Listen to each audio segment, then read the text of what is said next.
दिव्य आचरण करने वाली पति परायण रानियां। राजा स्वयं धर्म धुरंधर है, गुणनिधि है, ज्ञानी है, कर्मठ है। दिव्य दाम्पत्य है। हमारे दाम्पत्य जीवन में, हमारे संसार में राम जैसी संतान प्रकट हो, इसकी यह एक फॉर्मूला है। पत्नी अपने पति को आदर दे और पति अपनी पत्नी को प्यार दे, इतना ही करे, उनके घर राम का जन्म होगा। राम जैसे नो ही सूत्र, और दोनों मिलकर अपने इष्ट की पूजा करें, स्मरण करें। लेकिन इतना हो नहीं पा रहा। स्त्री प्रेम की बूढ़ी होती है, उसको प्यार करो, और पुरुष जरा आदर सम्मान का अहंकार होता है, उसको थोड़ा आदर दे दो, बात खत्म। अवधि जीवन हो जाएगा, अवधि दाम्पत्य हो जाएगा, लेकिन इतना हो नहीं पा रहा। बड़ी क्राइसिस है दाम्पत्य, जहां देखो बात तार फेरा में उनको कंटाली गया, थोड़ा सी फेरा करवा के तार फेरे में कर रहे यार। विनोद में कहता रहता हूँ कि पति पत्नी गोवा घूमने गए, नाताल की छुट्टियां, वहां भगवान यीशु क्रिस्त का स्टेचू, पत्नी जरा भावुक, तो जीसस क्राइस्ट का जो स्टेचू था उसको चरण स्पर्श करके इधर उधर पति को गुस्सा, जीसस का चरण छूती है, कभी मेरा चरण भी छू। उसने कहा यीशु की तरह तुम लटक जा तो तेरा भी छू।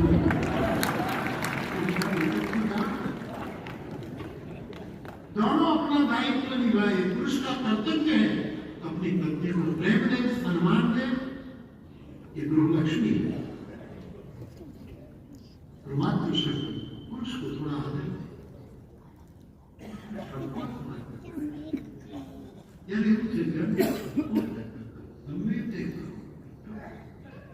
आप ही रहते आप पढ़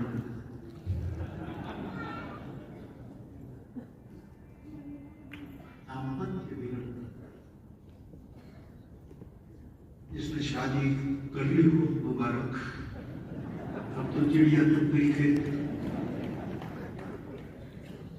और जिसकी होनी है वो थोड़ा सोच विचार करके शादी करनी चाहिए, थोड़ा सोच विचार करके पुराने लोगों का देख कर निर्णय कर।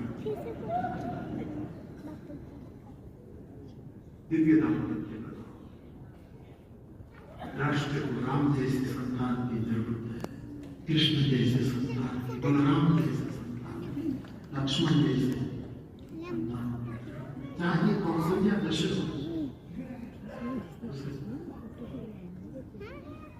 लेकिन इतना दिव्य जीवन महाराज दशरथ और रानियों का, फिर भी पुत्र सुख नहीं है।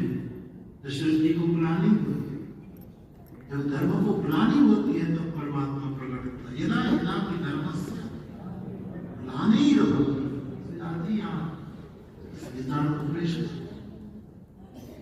मेरे से मेरा रघुवंश पूरा हो जाए, कोई वारिस नहीं। लेकिन सम्राट अपनी चिंता किसको करे? राजा स्वयं आज गुरुद्वार जाता, मैं कहता रहता कि पूरी दुनिया राजद्वार जाती है, हमारा एक प्रॉब्लम है, हमारा एक प्रॉब्लम, और राजद्वार का कर्तव्य उसका निवारण करे। लेकिन स्वयं राजा को भी समस्याओं को किस द्वार जाए। इसलिए हमारी भारतीय सनातनता के अनुसार जब कहीं भी हमारी समस्या का समाधान न मिले तो गुरुद्वार में अपने गुरु के घर गुरु गृह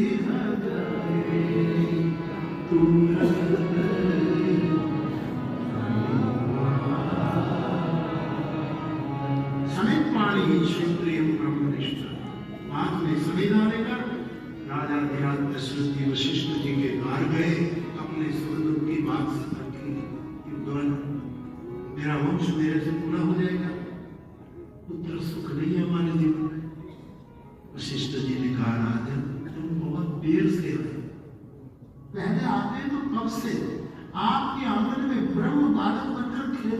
लेकिन समय पर यथा तो ब्रह्म जिज्ञासा तो करते हैं। कोई चिंता नहीं, राजन भले देर हो गई, लेकिन कुछ और धैर्य धारण करो। एक पुत्र नहीं, कोई चार पुत्रों की प्राप्ति हो जाए, माला बोले हाँ, और सामान्य नहीं। त्रिभुवन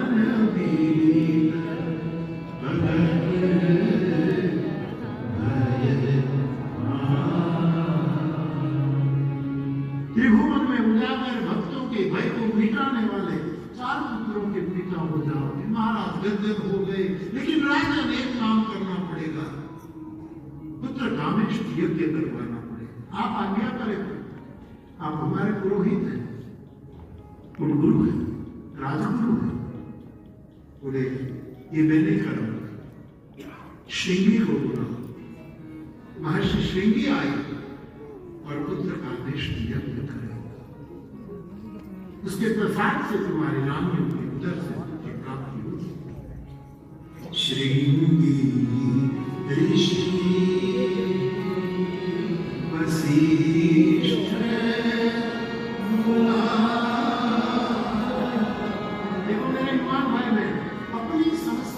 नहीं जवाब न मिले तो गुरु के पास जाओ, और गुरु के पास हम निवेदन कर दे तो सब जिम्मेवारी गुरु की है। या सब कुछ अब वशिष्ठ की करना है। शिंग को बुलवाना है, दशरथ जी ने नहीं बुलाया, वशिष्ठ जी ने बुलाया। उनके कामेश की यज्ञ हुआ। आहुति कौन दे रहा है? भगवती सलीलम्बी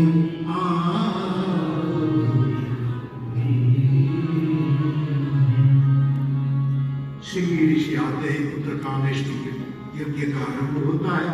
भक्ति सहित स्नेह युक्त आहुतियां दी जा रही। आखिरी आहुति में प्रगटे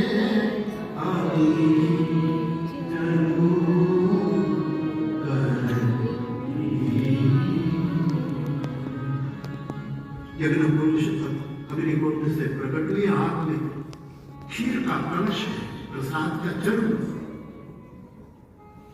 और यज्ञ पुरुष वशिष्ठ जी को कहा कि आपने जो सोचा सकल कार्य आपका सिद्ध होगा।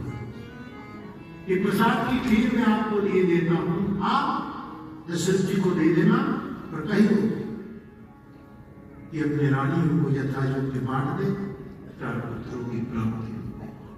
यज्ञ सनातन धर्म का एक पड़ाव है साहब, जिसकी चर्चा मैं पूर्व में कर चुका हूं।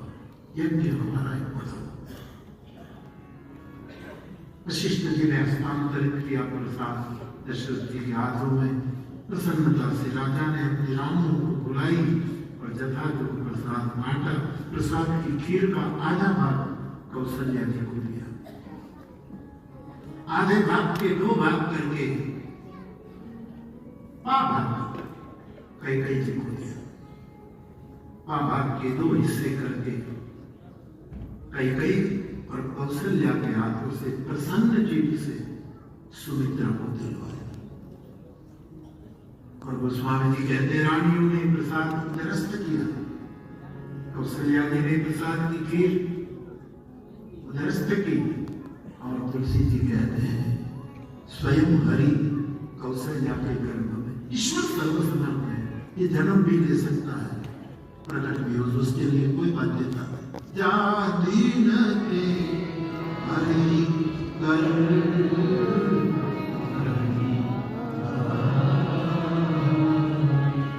जिस दिन से परमात्मा स्वयं ईश्वर भगवान परमात्मा ब्रह्म तत्व पूर्ण पुरुष सनातन पुरुष कौशल्या के गर्भ में आए, पर भगवान को कहां दूरी है, यहाँ तो रहता ही है। उससे निकल कर यहाँ आना, यही अवतार है। जो उड़ है वो उधर में आ गए। समस्त ब्रह्मांडों में सुख समृद्धि छाने लगी, सुख युक्त दीप बीतने लगे। तीनों रानियों का सुख रही है। प्रभु के प्रागट्य के समय निकट आ गया। तुलसीदास जी कहते वो समय आया, कौन सा था? जो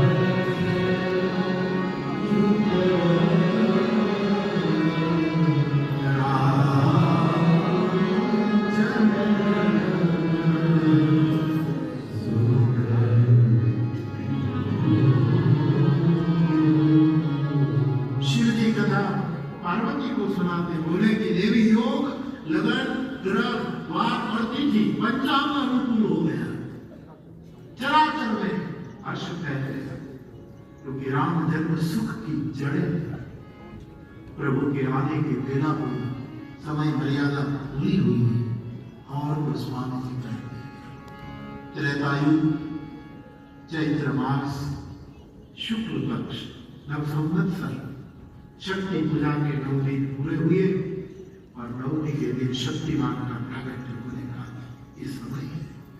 उद्घोषणा करते हुए गोस्वामी जी गाने लगे,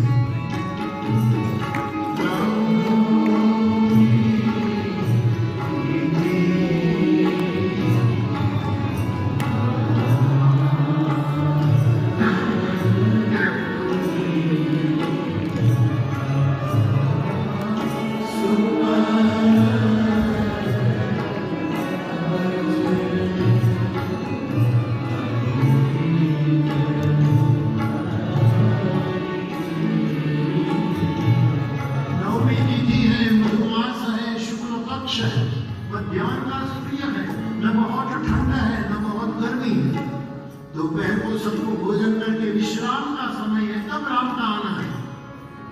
नदियों में अमृत बहने लगा, पर्वतों में मणियों की खदानें निकलने लगी, वन कुसुमित होने लगा। इस पवित्र जो लक्षण दिखाने लगे, जो संकेत मिलने लगे, अयोध्या गंधित होने लगी। कोई घंटा खोलता है अपने आंगन में, किसी कारणवश तो बंद करके जगह मणि निकलने लगे, बिना आहुति डाले यज्ञ कुंड में अग्नि प्रज्वलित होने, सब संपूर्ण होने लगे।